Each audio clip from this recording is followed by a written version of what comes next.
Hello students, बेटा let's start our next chapter that is light.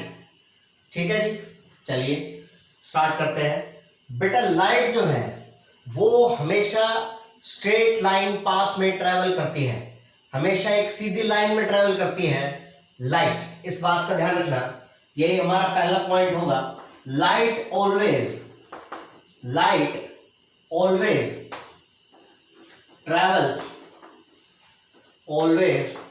travels in straight line path। Light हमेशा straight line path में travel करती है, in straight line path. Light always travels in straight line path, हमेशा एक सीधी line में जाती है हमारी लाइट। बेटा एक आता है हमारे पास रे ऑफ लाइट।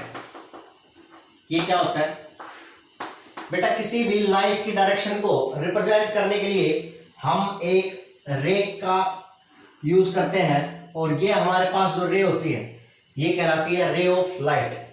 क्या? To represent the direction of light,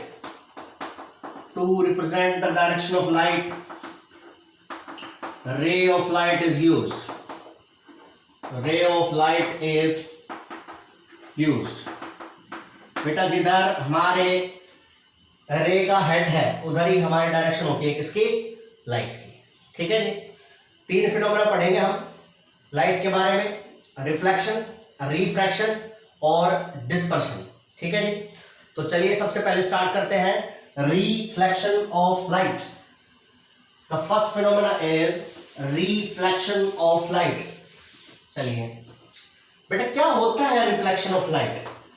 देखिए जी, अगर हमारी रे of light, reflection of light, अगर हमारी रे ऑफ लाइट किसी मीडियम में किसी रिफ्लेक्टिंग सरफेस से टकराती है और सेम मीडियम में वापस आ जाती है, तो उस फिनोमेना को हम कहते हैं बेटा रिफ्लेक्शन ऑफ लाइट। हमारी रे ऑफ लाइट आएगी किसी रिफ्लेक्टिंग सरफेस पे, जहां पर रिफ्लेक्शन होगा वहां पर टकराएगी और टकराकर सेम मीडियम में लौट आएगी। इस फिनोमेना को हम बोलते हैं क्या बेटे? Reflection of light. when the ray of light strikes any reflecting surface and comes back into the same medium,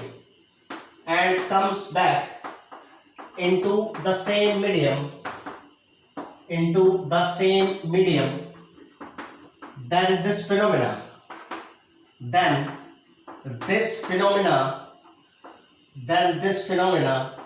is known as reflection of light.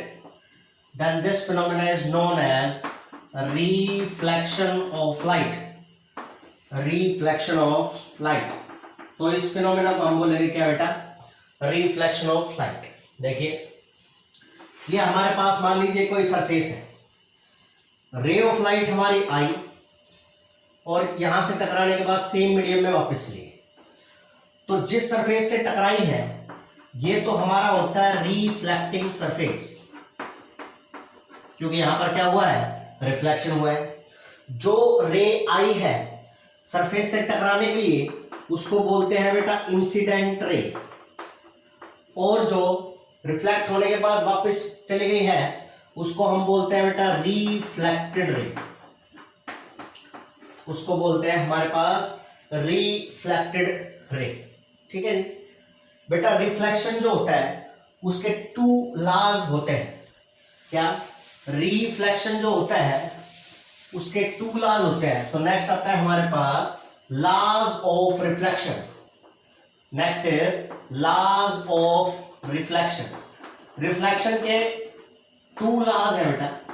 The first one is, अगर हमारे पास कोई रिफ्लेक्टिंग सरफेस होता है और रे of light हमारी incident होती है और उसके बाद रिफ्लेक्ट हो जाती है, तो बेटा इंसिडेंट रे और ये हमारी रिफ्लेक्टेड रे, जिस पॉइंट पे इंसिडेंट हुई है उस पॉइंट को बोलते हैं हम बेटा point of incidence.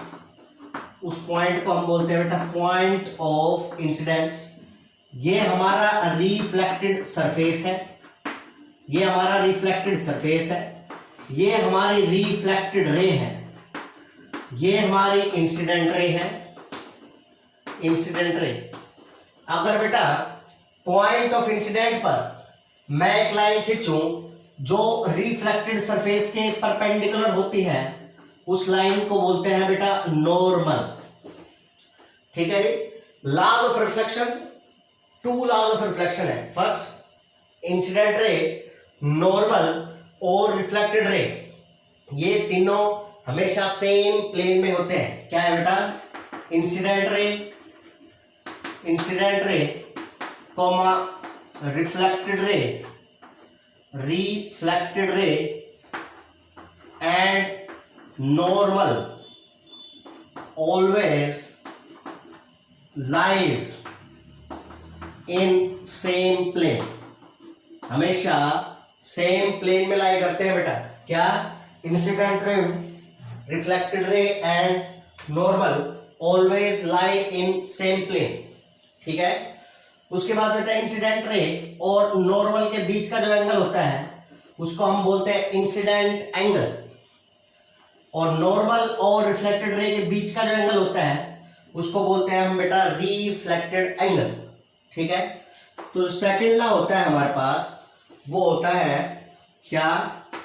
The incident angle या the angle of incidence, the angle of incidence is always equal to the angle of reflection, या reflected angle भी कह सकते हैं उसको, angle of reflection।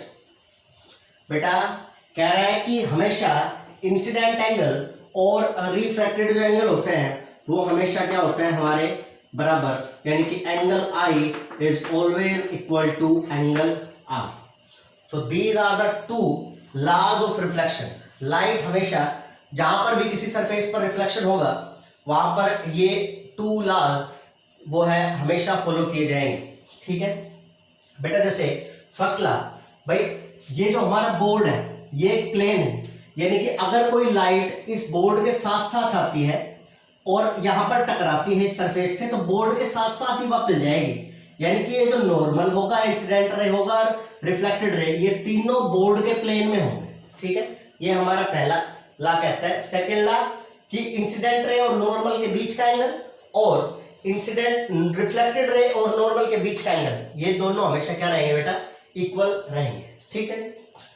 ये हमारे पास है क्या बेटा? Laws of reflection.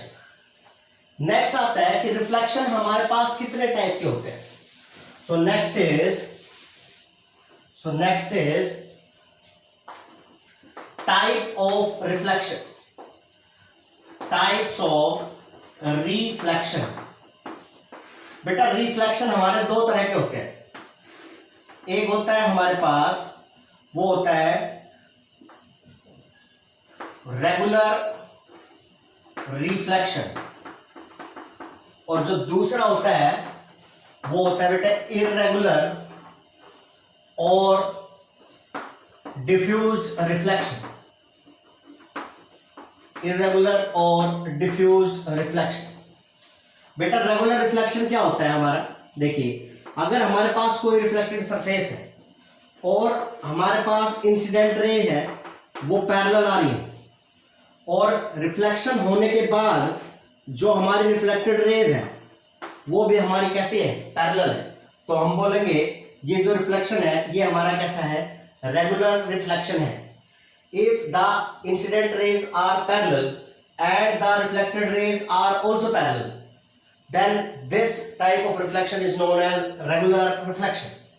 दूसरा बेटा अगर हमारे पास इंसिडेंट रे वो तो पैरेलल होती है, लेकिन रिफ्लेक्शन होने के बाद जो हमारी रिफ्लेक्टेड रेज होती हैं वो बेटा पैरेलल नहीं होती, तो इस तरह का जो रिफ्लेक्शन होता है हमारा वो कहलाता है इररेगुलर और डिफ्यूज्ड रिफ्लेक्शन। बेटा ये रिफ्लेक्शन कहां पर होता है? ये रिफ्लेक्शन जो होता है ये होता है हमारा स्मूथ रिफ्लेक्टिंग सरफेसेस पर, और स्मूथ रिफ्लेक्टिंग सरफेसेस। जहां पर भी हमारे पास रिफ्लेक्टिंग सरफेस जो होगा वो स्मूथ होगा, वहां पर होगा हमारा क्या बेटे, रेगुलर रिफ्लेक्शन। जैसे कि हमारा मिरर होता है घर के अंदर, घर के अंदर कोई भी मिरर होता है वो एक स्मूथ रिफ्लेक्टिंग सरफेस होता है, इसलिए वहां पर जो रिफ्लेक्शन होता है वो हमारा होता है बेटे रेगुलर रिफ्लेक्शन। इररेगुलर रिफ्लेक्शन ये हमारा होता है बेटे on rough surfaces, rough surfaces. For example जैसे हमारी फ्लोर है उस पर रिफ्लेक्शन हो रहा है, कोई ग्लास है हमारा उस पर रिफ्लेक्शन हो रहा है। बेटा रिफ्लेक्शन हर जगह होता है, ये सामने दरवाजा है इस पर भी रिफ्लेक्शन, ठीक है। ये कोई हमारे पास अगर हम अखबार पढ़ रहे हैं, न्यूज़पेपर पढ़ रहे हैं, उसमें वहां पर भी रिफ्लेक्शन होता है, लेकिन वहां पर जो रिफ्लेक्शन होता है वो रफ सरफेस पर होता है, इसलिए उसको बोलते हैं हम इररेगुलर और डिफ्यूज्ड रिफ्लेक्शन। बेटा ऐसा रिफ्लेक्शन जिसमें हमारा जो है सरफेस जो होता है वो कैसा होता है, स्मूथ, उसके अंदर बेटा जो इमेज बनती है वो इमेज बनती है sharp and clear, sharp and clear image.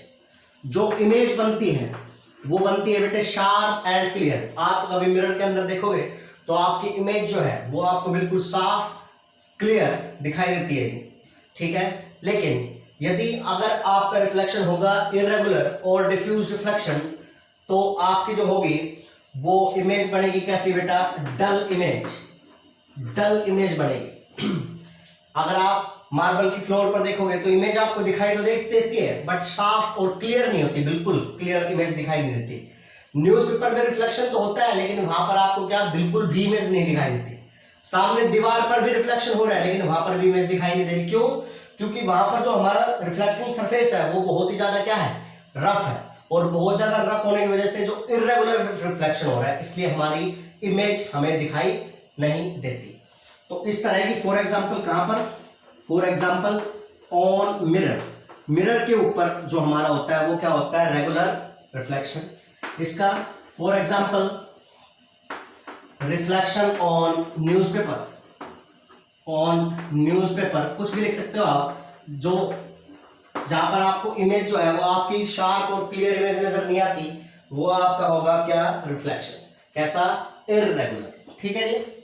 तो बेटा मेरे पास ये दो तरह के रिफ्लेक्शन होते हैं, कौन कौन से, एक होता है हमारा क्या, रेगुलर रिफ्लेक्शन, और दूसरा क्या होता है बेटे हमारा डिफ्यूज्ड या इररेगुलर रिफ्लेक्शन, ठीक है जी।